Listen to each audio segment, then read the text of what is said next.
இயற்கையானது அனைத்து உயிர்களையும் படைத்தது. பசி எனும் உணர்வானது அனைத்து ஜீவன்களுக்கும் உண்டு. அதோடு அப்பசியை போக்க இயற்கையானது நல்வுணவையும் இவ்வுலகில் வழங்கியுள்ளது. சரிதானே?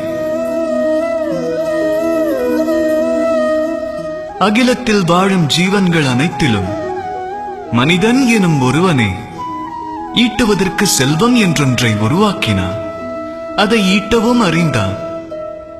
இதில் அளவற்ற ஆச்சரியம் யாதெனில், செல்வம் ஈட்டும் அவனே உணவுண்ண வழியின்றியும் தவிக்கின்றான். ஏன்? அதன் காரணமே லோபம். அகிலத்தில் வாழும் அனைத்து ஜீவன்களும் தன்னுடைய தேவை என்னவென அறிந்து அதற்கேற்ற உணவையே உண்ணும், வேட்டையும் ஆடும். அவை சேகரித்து வைப்பதில்லை. ஆனால் மனிதனோ தேவைக்கு அதிகமாய் அனைத்தையும் சேகரிக்கின்றான்.